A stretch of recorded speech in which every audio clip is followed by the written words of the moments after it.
Meu dileto amigo Antônio Cláudio Maris de Oliveira, que bom vê-lo. Como vai? Tudo bem? Alegria, muita alegria também em revê-lo, viu? Faz tempo que não nos cruzamos. Pois é, eu tenho falado que eu comecei com esse projeto Papo de Júri no intuito de divulgar conhecimento a respeito do nosso Tribunal do Júri aí por todo o planeta, né? Porque a internet não tem limites. Mas fazendo uma reflexão, eu descobri que eu acho que não é nada disso. Eu só queria ver os amigos, rever os amigos, poder, de alguma forma, manter uma prosa aí com os amigos. Então, é uma alegria muito grande. Um excelente pretexto e uma grande finalidade, viu? Pois é. Olha, doutor Um Maris, minutinho. é evidente que dispensa qualquer apresentação, né? Mas vamos aqui cumprir um protocolo aqui e vou apresentar o meu amigo Antônio Cláudio Maris de Oliveira, advogado dos mais renomados, dos mais respeitados desse Brasil, né? Então, é uma alegria muito grande. Doutor Maris, a ideia aqui é falar casos de júri, falar histórias. Pois E eu não. sei que o senhor começou com isso nos anos 70, né? O senhor é da turma de 1970 da PUC, né? E logo no início, 69. Eu 69, sou de 69. olha, 69. que beleza. Eu vou confessar uma coisa aqui então, vou apenas como justificativa. Eu nasci em 69. Então, eu nasci e o senhor já era advogado. Isso você fala para me humilhar, para dizer que eu sou velho. Que coisa, cara. Não, muito pelo contrário. O Maris é meu grande professor da advocacia. Aprendi muito com o Maris, aprendi muito e aprendo, né? É um exemplo para todo Bondade mundo. sua. Muito obrigado. Maris, conta pra gente aí, já passou por alguma situação inusitada no júri? Tem algum caso interessante? Aliás, o senhor tem história de júri? Eu comecei a fazer júri logo que me formei, não é?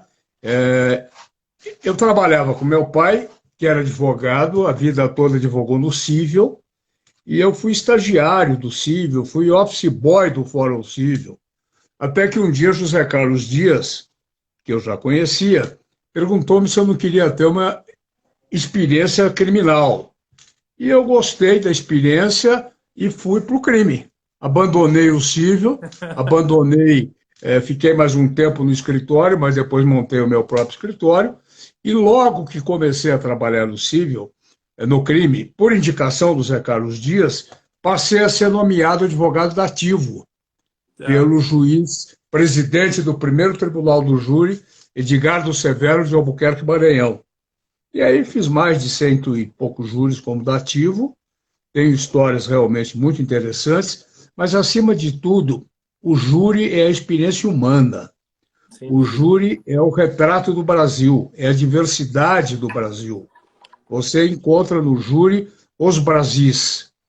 Tanto que Verdade. naquela ocasião você tinha um índice de autorias de homicídios e de crimes afetos ao júri muito grande de pessoas que vinham do norte e do nordeste.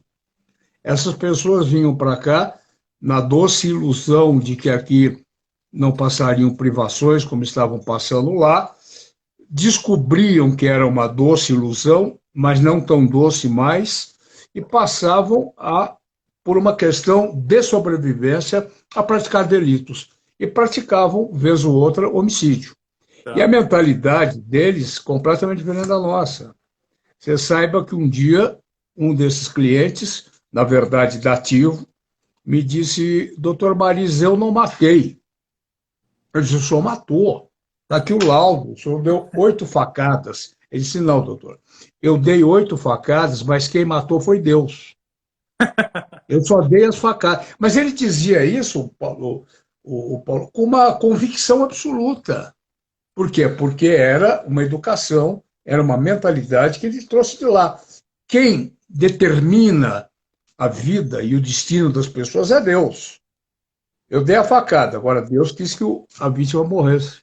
Caramba. Há um, há O- um outro que me disse: doutor, eu vou contar por que nós brigamos, eu e a vítima, e eu acabei matando a vítima. Por quê? Porque a vítima, num bar, me disse que tinha o corpo fechado. E eu disse à vítima: você não tem o corpo fechado. Tenho, não tem. Pegou o revólver da vítima e atirou para provar que a vítima não tinha o corpo fechado. E Então, morreu. essas coisas, morreu, os tiros foram fatais, e você veja que são mostras de uma diversidade de um mesmo país impressionantes. E eu dizia no júri, é preciso que o nordestino daquela época seja julgado por nordestinos. O Nordeste preservava a honra do homem em relação ao comportamento da mulher. A partir daí, você tinha os homicídios em que se defendia a legítima defesa da honra. E lá isso até hoje existe. Até hoje. Até É hoje. cultura, é formação educacional. Então, nós teríamos que ter, para ter um júri efetivamente apto a fazer justiça, jurados que tivessem esse mesmo raciocínio, esse mesmo pensamento. É verdade. Sabe que eu tenho uma crença pessoal antiga já. Eu advogo há 30 anos, né?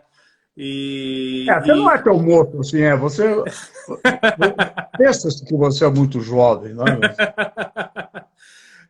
mas, enfim, eu tenho uma crença comigo que o júri faz muito mais justiça, a justiça, no seu sentido mais puro, do que o juiz togado.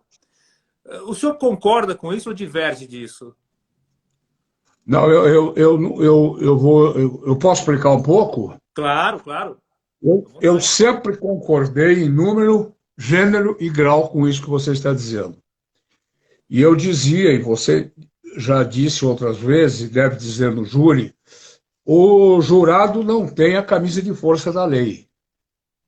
O jurado não está preso à letra da lei. Então, ele aplica o justo de acordo com a sua consciência, sem as amarras legais. Essa é a grande vantagem do júri. Só que hoje, Paulo, e aí nós precisamos discutir um pouco essa questão, uma cultura punitiva tomou conta do país. Inclusive E no júri. essa cultura punitiva ingressou no júri. É verdade. Ao lado disso, você tem uma promíscua relação entre promotor e jurado hoje. Você tem uma promíscua relação entre promotor e juiz, como se viu nos episódios envolvendo o ex-juiz Moro, que dirá entre o promotor, que diariamente está fazendo júri com aqueles jurados. Aí surge um advogado desconhecido dos jurados. É óbvio que, na dúvida, a tendência do jurado será votar de acordo com o promotor. Isso já é um outro problema. Uma terceira questão é a questão da folha de antecedentes. Há casos, especialmente esses dos réus pobres, especialmente os casos em que você é nomeado dativo, em que o acusado tem uma folha de antecedentes, por vezes, alentada.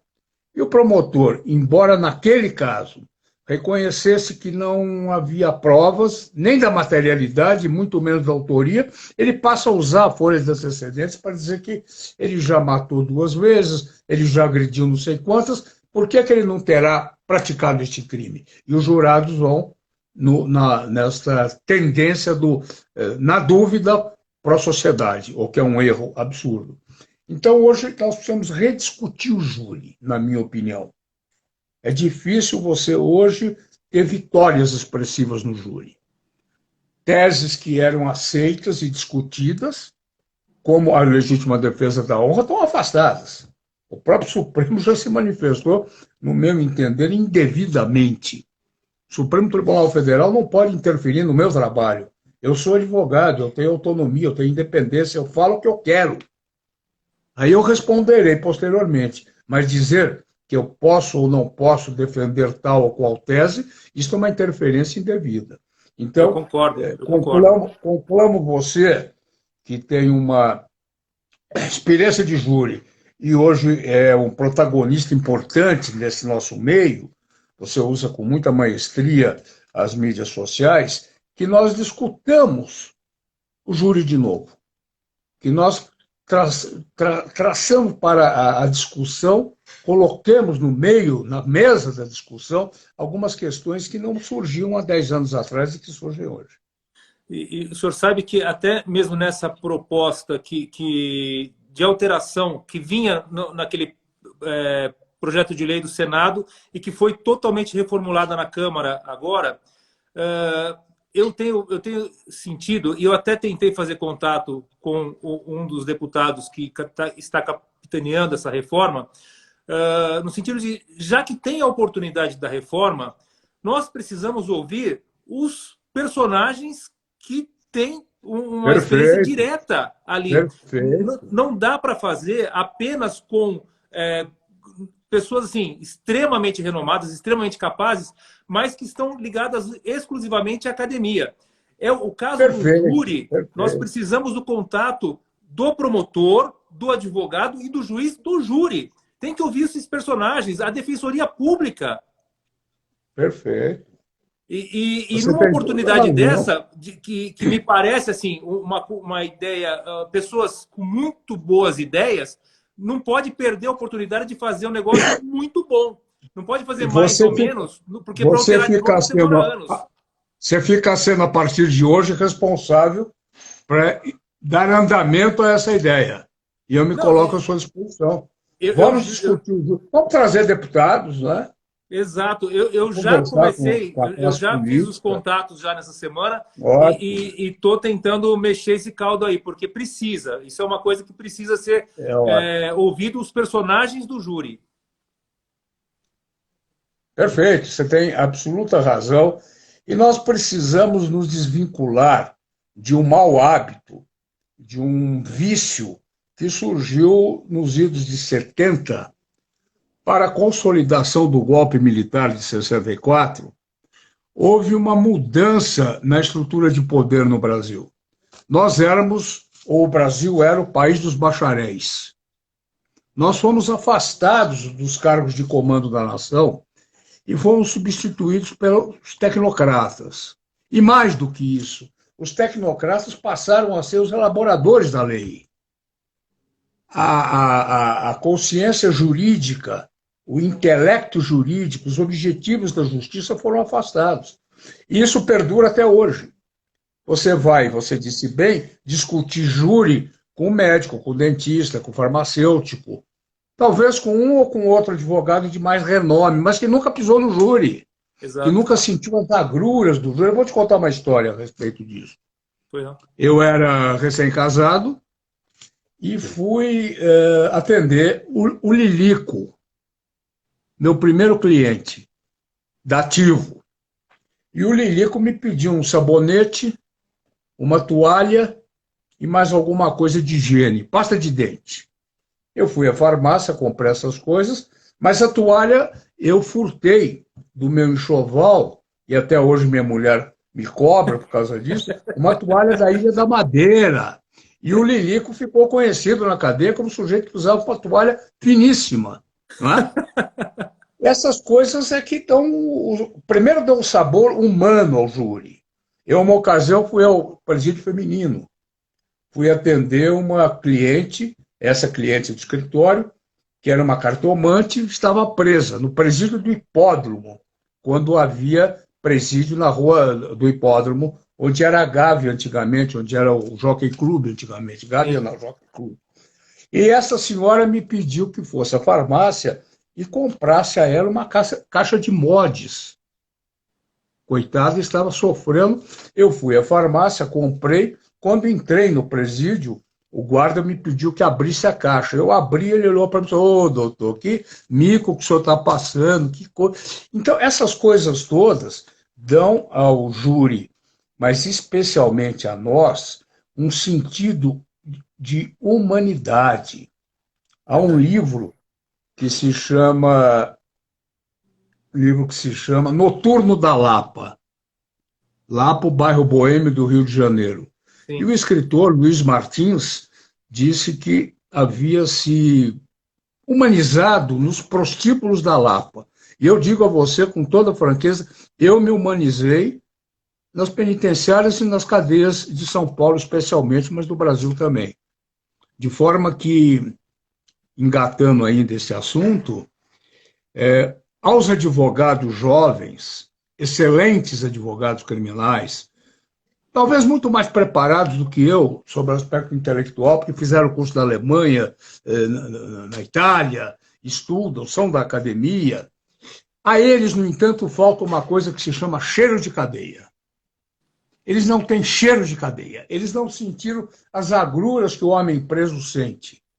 Eles não sentiram as agruras do homem preso, mas nem por tabela, como nós, advogados que vamos à cadeia, sentimos. De Verdade. forma que a advocacia criminal de raiz, ela precisa ter o cheiro da cadeia, porque ele humaniza e ele traz um conhecimento pleno do Brasil. É Viu? verdade, o senhor tem a mais absoluta razão. E quando fala cheiro de cadeia, me vem, eu comentei isso semana passada, retrasada com a Dora, a Luciana, nossa, me fugiu, fugiu o nome, a Zafir, ela, que era sócia do Toron, ela falava Sei. muito disso, que do cheiro de cadeia, que é um cheiro peculiar, não é um cheiro de... Fala assim, mas o que é o cheiro Claro. de cadeia? É o cheiro de lixo? Não, não é um cheiro de lixo. É um cheiro de esgoto? Não, não é um cheiro de esgoto. É um cheiro de... Não tem o que compara. O cheiro da cadeia é o cheiro da cadeia. E isso é extremamente necessário. E me assusta hoje, porque, como o senhor disse, nós encontramos e conversamos com excelentes, preparadíssimos advogados, mas que iniciaram nessa fase pós-mensalão e pós-Lava Jato e que muitas vezes acha que trabalhar no processo é só ficar degravando 400 horas de gravação, de escuta telefônica, que é só ficar vendo as planilhas de dados das empresas buscadas na operação. Quando a advocacia vai muito além disso, vai muito além disso. Talvez não passe nem perto disso, doutor Maris. Na verdade, eu vou dizer uma coisa a você que espanta quando eu digo. Você não vai se espantar, mas eu diria que a advocacia está padecendo de um mal que se chama a ganância, o dinheiro. Ou o advogado continua sendo um idealista, que tem todo o direito de ser bem remunerado, ou ele passa a ser um financista, um homem atrás tão somente do dinheiro, da fortuna. A cobiça tem atrapalhado a advocacia, tem retirado da advocacia a sua pureza. Desde que a humanidade é a humanidade, muito antes do Estado se organizar como tal, nós já existimos. Nós éramos os vozeiros. Nós éramos aqueles que falavam em nome de alguém. Isso é sagrado. Isso é tão sagrado como curar alguém. Nós somos aqueles que trazemos para os nossos ombros as vicissitudes de alguém, o sofrimento de alguém, e passamos a ser a sua voz. Nós somos a voz e a vez de quem não tem voz nem vez. Isso é sagrado, isso precisa ser cultuado, isso precisa ser dito e proclamado aos quatro ventos. Viva a advocacia, viva o advogado. É preciso que nós recuperemos, através da verdade, esta é a verdade, as nossas funções. A sociedade não nos conhece, a sociedade não sabe qual a missão da advocacia, não sabe que entre isto que se chama justiça e o povo, existe um elemento indispensável que faz a ligação, que se chama advogado. Verdade. A justiça é inerte. A justiça não funciona sem quem? Sem o advogado. Perfeito. O advogado é levado a fazer com que a justiça funcione. Nós somos indispensáveis à administração da justiça. E mais do que isso, nós somos indispensáveis àquele que está sofrendo. Tal como o médico no sofrimento físico, tal como o psiquiatra no sofrimento intelectual, no sofrimento mental, nós somos a âncora, o apoio, o porto seguro deste que sofre. E não somos isto só porque somos advogados, porque nesse momento nós somos conselheiros, psicólogos, psiquiátricos, né? Somos os homens que no confessionário, que é o nosso escritório, recebem todas as mazelas do mundo, recebem toda a vida na sua dimensão maior, com suas grandezas e com suas misérias. Viva a advocacia. Nós precisamos Perfeito. continuar a bater nessa tecla. Dinheiro é importante, mas não é a nossa meta. Perfeito, perfeitíssimo. Estou Aliás, falando eu muito, vou né? corrigir a minha grande falha. Alexandra Zafir, como que eu pude esquecer o nome É. dela?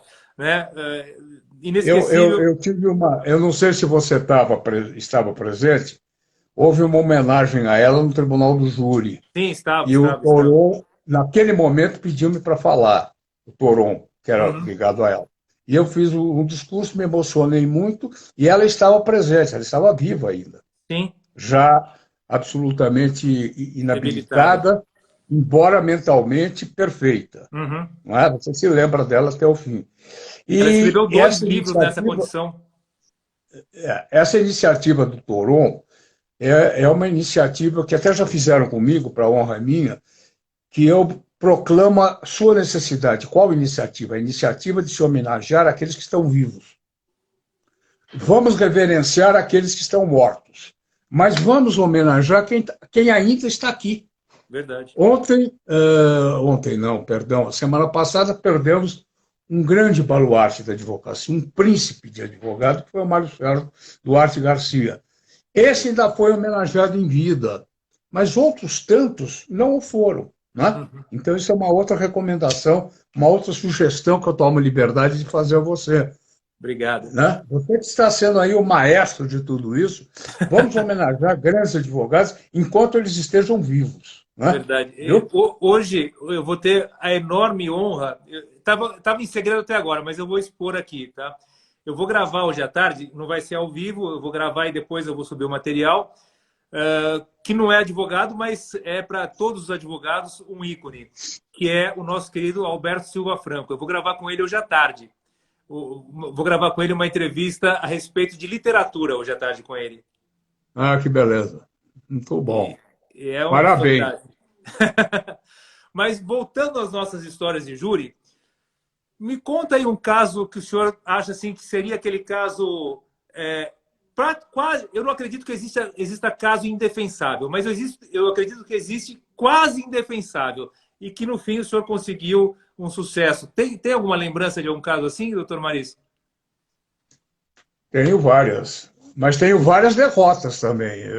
Todo mundo Não há tem. uma Todo de... mundo honesto tem. Todo mundo o honesto. réu, Porque tem gente que fala que não tem.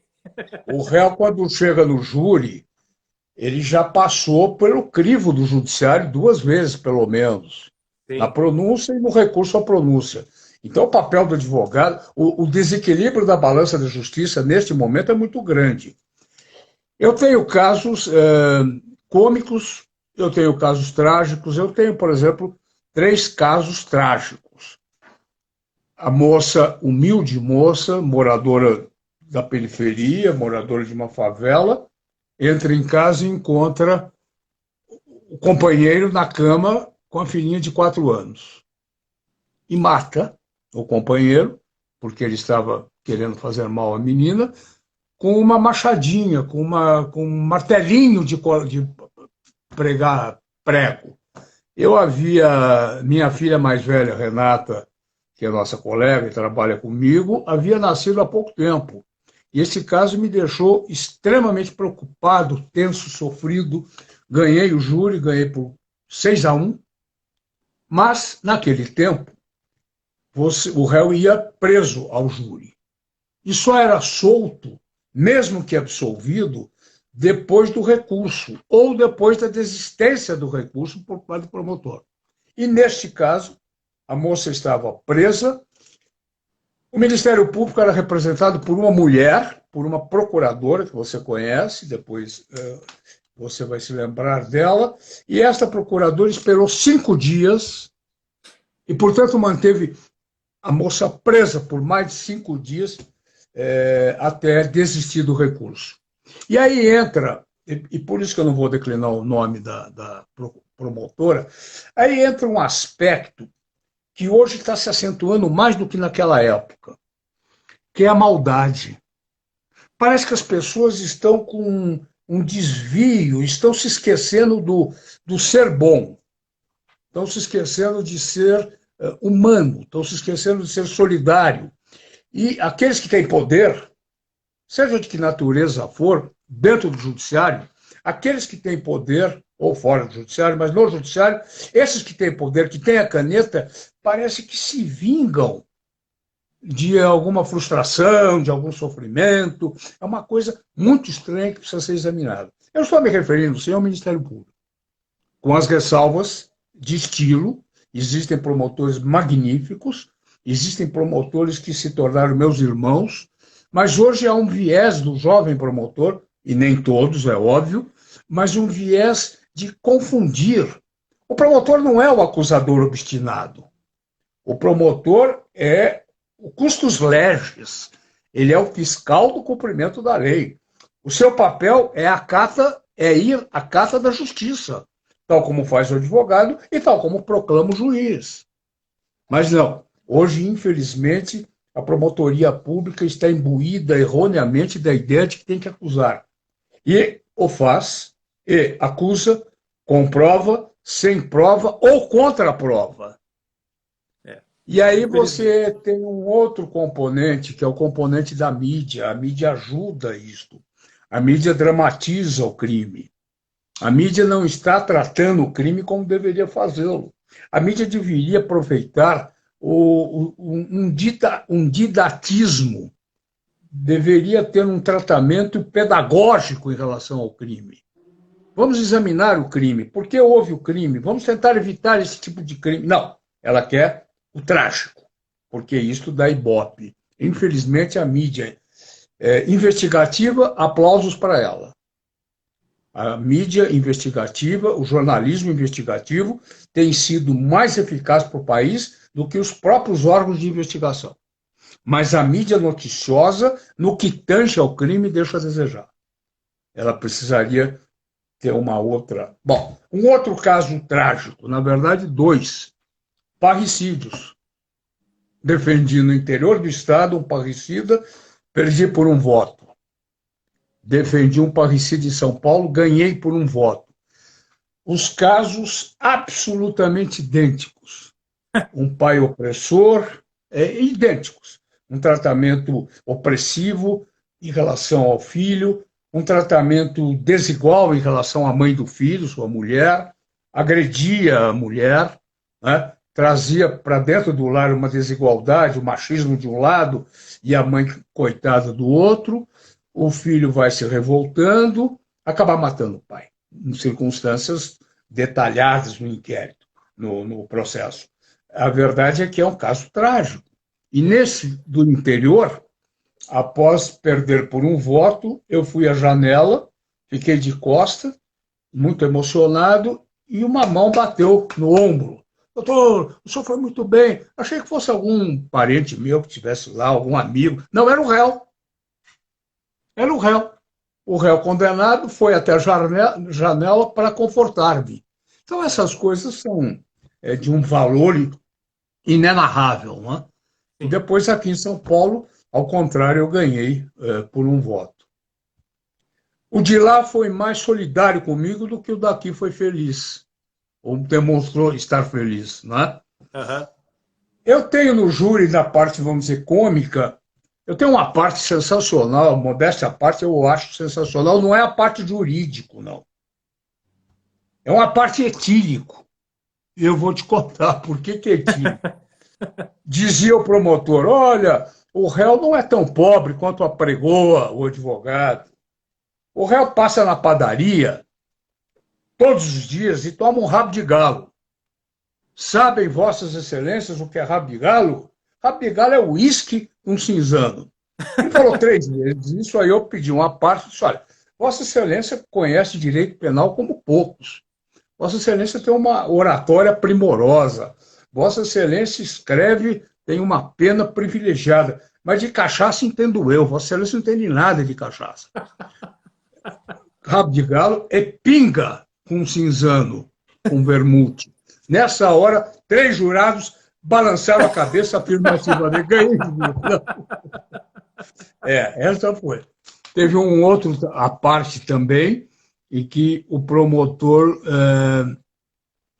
em que eu dizia, não, o promotor dizia, isto aqui é um picadeiro, isto aqui é um circo, A defesa transforma isso num circo.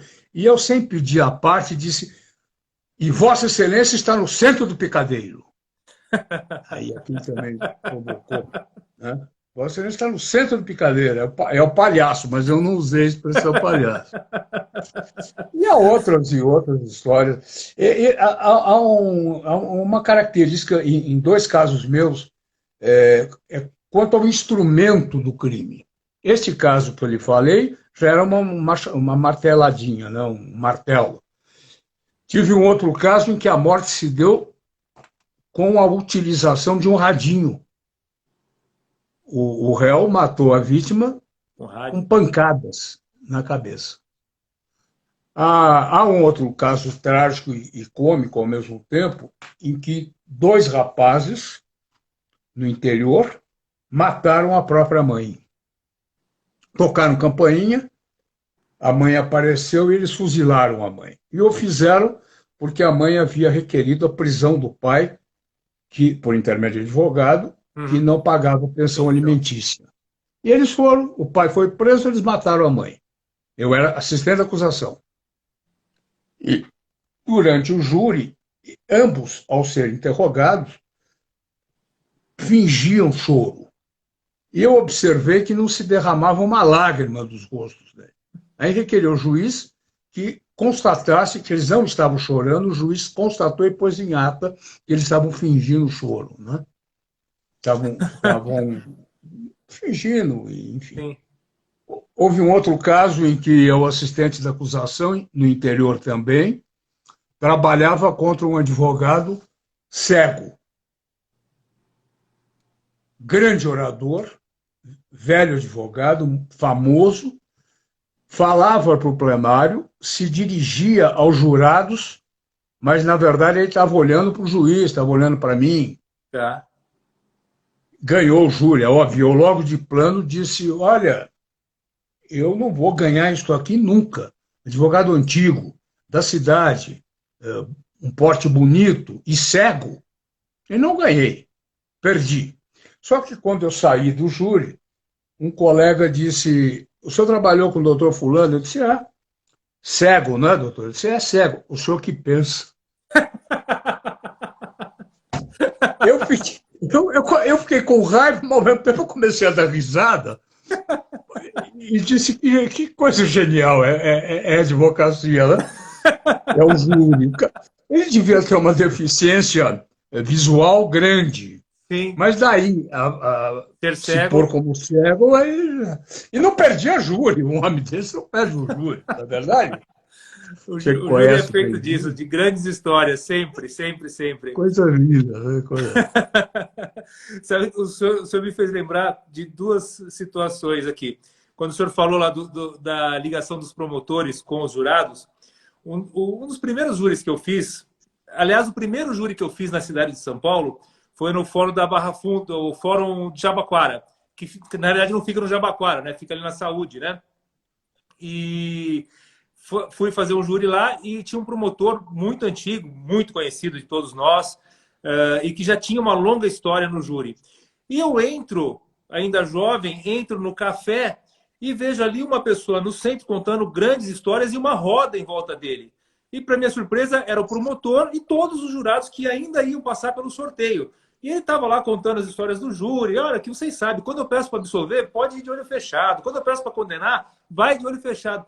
E eu entrei na sala do café e fiquei no cantinho ali. Daqui a pouco perceberam a minha presença. Ele olhou para mim e falou: quem é você? Eu falei: eu sou advogado, que também imaginava que ia ter um júri aqui hoje, mas pelo jeito não tem clima para ter júri, né? Porque o senhor sempre que tem razão, já estou sabendo aqui da sua própria voz, né, que o que o senhor fala é a verdade. Então, se o senhor não pedir absolvição no meu caso, eu não tenho chance nenhuma aqui hoje.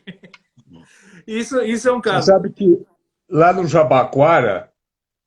você estava contando alguma coisa? Pode contar, claro. Só terminar rapidamente o segundo caso. Aqui em Campinas, recentemente, antes da pandemia, né, um dos últimos júris antes da pandemia, um crime muito feio, um feminicídio.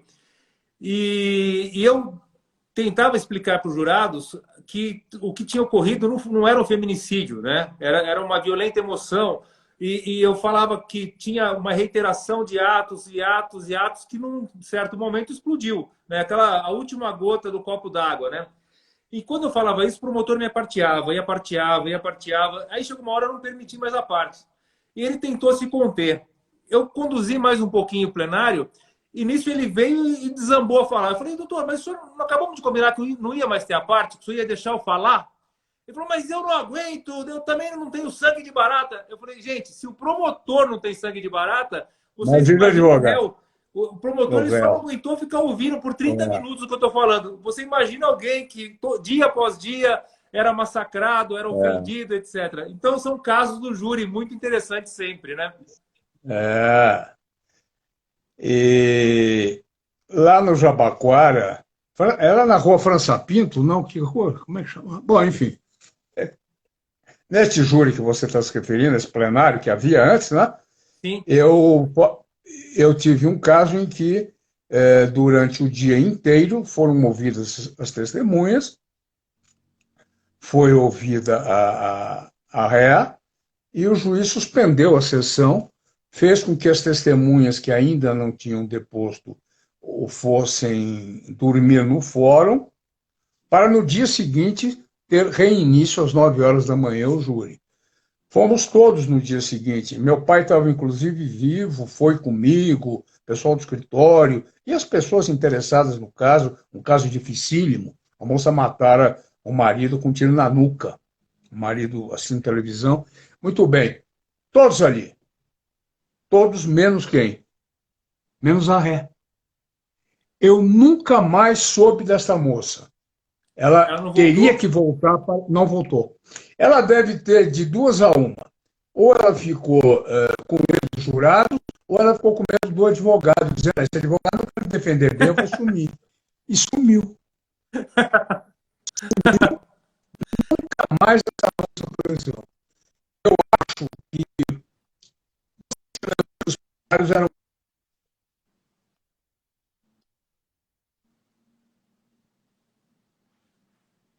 Eu estou com um probleminha na recepção do sinal aí do senhor.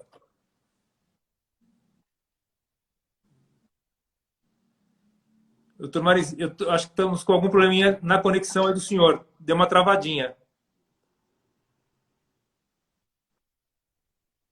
Está com um probleminha, mas já está voltando, parece. Então, ela deve ter ouvido o que aconteceu no plenário ao lado. No plenário ao lado, o réu foi preso. O juiz de prisão lá, e ele saiu preso. Ela ouviu. Deve ter ficado apavorada, sumiu, não apareceu nem no escritório. Deu uma parada aqui. Você está me ouvindo, Paulo? Tá travando. Vou esperar só um segundinho, está travando um pouquinho, mas ele sinaliza que está voltando. Não. O senhor consegue me ouvir? Eu consigo ouvir você. Vai falar um pouco, por favor. Então, o sinal do senhor eu acho que está com algum problema aí, porque ele está travando e fica só aquela bolinha virando e eu não consigo vê-lo.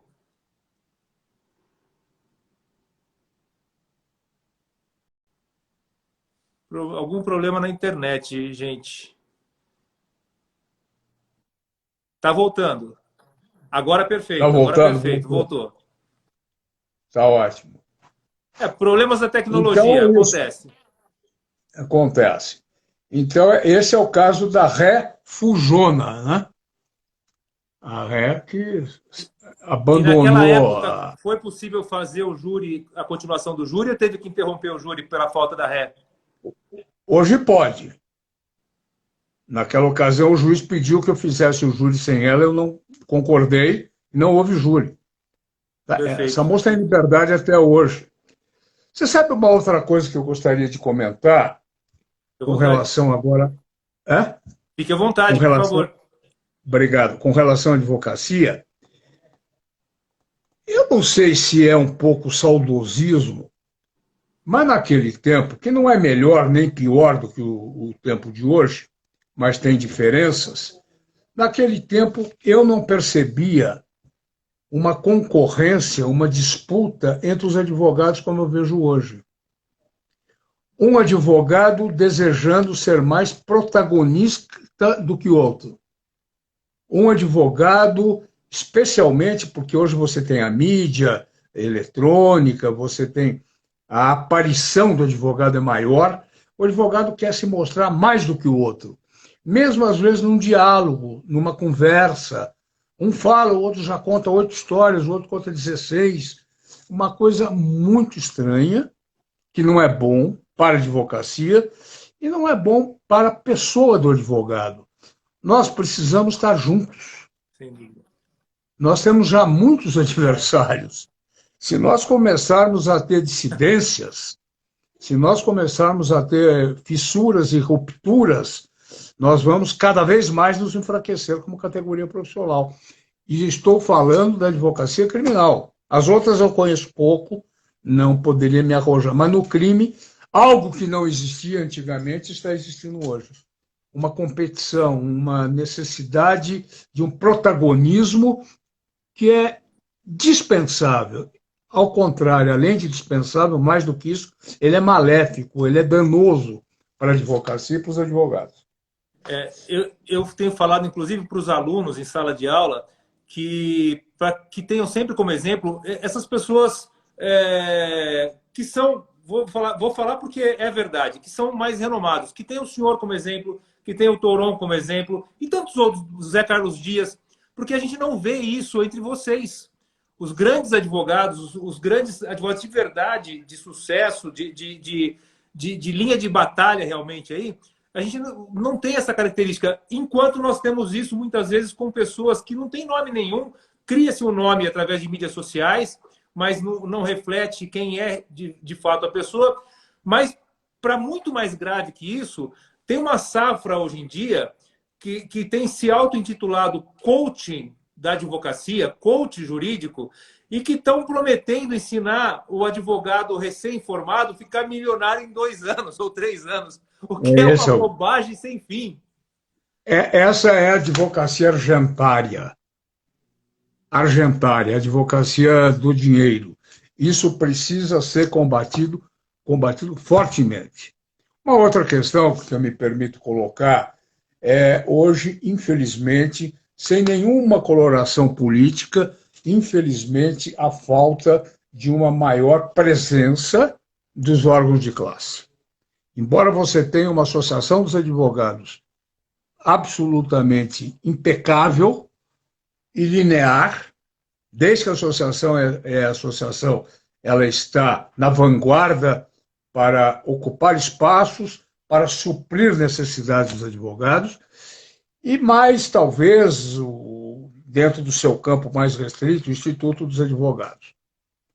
Infelizmente, a nossa ordem, da qual eu fui por 2 vezes presidente, a nossa ordem está deixando a desejar. Não é esta gestão, eu não estou me referindo à gestão A, à gestão B, eu não estou me referindo à ordem de São Paulo, eu estou falando da ordem dos advogados, incluindo federal, estaduais, subseções, falo da ordem impessoalizando.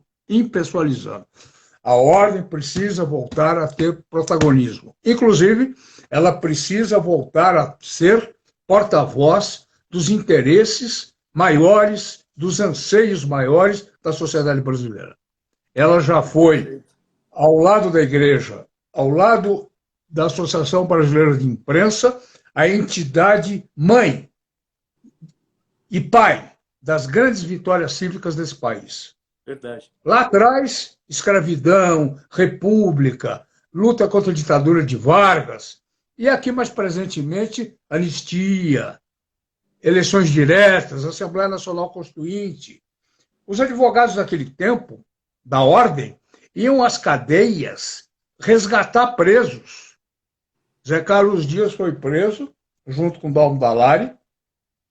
Ambos foram levados ao DOPS. O primeiro a chegar, Mário Sérgio Duarte Garcia, que entrou no DOPS e disse ao delegado: doutor, estou preso também. Só sairei daqui com eles. E saíram os 3. Foram postos liberados. Esta presença... Por que Mário Sérgio foi fazer isso? Por que Cid Vieira de Souza ia aos quartéis? Raimundo Pascoal Barbosa, que fora preso, ia aos quartéis? Porque eles eram humanos, advogados, solidários, mas também porque eles tinham um mandato a honrar. Eles foram eleitos pela classe. Não é? Então, eles precisariam ter esse protagonismo que era legítimo e necessário. É preciso que os dirigentes de ordem hoje se imbuam desta obrigação para com o advogado, mas, acima de tudo, para com a sociedade. O advogado é cidadão. O advogado é um cidadão privilegiado, porque ele pode estudar, ele entrou em contato com as leis, ele tem obrigações sociais. Não é? E isso, infelizmente, repito, sem crítica pessoal, isso está faltando aos órgãos de classe no dia de hoje, especialmente à nossa ordem dos advogados. Viu? Perfeito. E a sociedade, de uma forma geral, espera esse protagonismo da ordem, né? Claro. E tem faltado, é verdade, o senhor tem toda a razão. E num momento em que a sociedade, de forma muito acentuada, desconhece o nosso papel. E, mais do que desconhecer o nosso papel, critica a nossa atuação. Exato. Hoje nós somos vistos, nós do crime, nós somos vistos como advogados argentários, que só pensam em dinheiro, que defendem bandido. Não é? É verdade. A sociedade se esquece que o crime é um fenômeno humano, que o crime é um fenômeno nosso, humano, portanto, nosso, do homem, e que qualquer um de nós poderá se ver atingido pelo crime, perfeito, como vítima ou como acusado, acusado culpado ou acusado inocente. Qualquer um poderá sentar nos bancos dos réus, e nesse momento ele gritará: chamem o meu advogado. É o momento de glória da advocacia. Sim. É quando alguém que nunca deu importância para nós, que ao contrário, nos criticava, grita levantando as mãos para o céu, como se Deus nós fôssemos. Chamem o meu advogado, quero o meu advogado. Né? Então é preciso um resgate disso. E esse resgate se dá individualmente, ele se dá coletivamente. A sociedade precisa, de novo, confiar na ordem, conhecer o advogado, confiar no advogado, eu retorno a dizer, no advogado criminal, e, acima de tudo, isso que você disse, ter no advogado um porta-voz dos seus direitos cívicos e das suas necessidades como cidadão. Perfeito. É preciso que a ordem não perca esse papel, e ela está perdendo. Outro dia, um presidente da ordem do passado recente, foi à televisão para falar do desvio do Rio São Francisco. Eu nunca ouvi na sua gestão este colega falar do desvio da profissão, da invasão da profissão por advogados estrangeiros. Não, ele foi falar do desvio do Rio São Francisco. A impressão que me dá é que alguns, não todos, mas alguns presidentes da ordem, quando assumem a presidência, se julgam presidentes da República. Né? Eles se esquecem que eles têm um dever para com a advocacia e um dever para com a sociedade, mas dentro das suas limitadas funções. Sim. Alguns nem isso fazem, outros extrapolam, esquecem disso para falar do Rio São Francisco, para falar da usina atômica, de não sei do que. É isso, meu amigo. Perfeito. Olha, doutor Antônio Cláudio, eu não tenho nem como agradecer eu que agradeço. Essa conversa deliciosa que nós tivemos aqui. Esse vídeo fica gravado, eu subo ele no IGTV para que todos tenham acesso aí infinitamente, né? E eu só tenho que falar isso. Muito obrigado pelo papo sempre agradabilíssimo. Eu que agradeço o seu convite, me coloco à sua disposição e acho que nós temos obrigação de fazer isso que nós estamos fazendo. Falando da advocacia, falando do Brasil, falando da beleza da advocacia e do amor que temos pela nossa profissão. Verdade, tem toda a razão. Olha, vou agradecer a todos aqueles que acompanharam ao vivo. Teve um movimento de entra e sai bastante aqui na nossa live, mas agradecer a todos aqueles que assistem ao longo do tempo aí no IGTV também. E especialmente vou utilizar aqui para agradecer a Renata, a tua filha, que nos viabilizou. A gente ia fazer no outro formato e ela correu aí com a tua outra filha, né? E viabilizaram que fosse ao vivo. E acho bacana que realmente isso pudesse ter sido como foi. Eu quero também agradecer a Renata, agradecer a outra filha, Juliana, e, acima de tudo, agradecer duas netas minhas que estão aqui me ajudando, viu? Que é a Elisa e a Maria Clara. Assistentes especialíssimas. Assistentes especialistas. Elas com pouca idade, 11 anos uma, 7 a outra, mas estão aqui firmes, viu? Que bom, que lindo isso. Maria, muito obrigado. Um beijo, bem. Um beijão e espero poder abraçá-lo em breve. Vamos sim, se Deus quiser. Tchau. Tchau, tchau.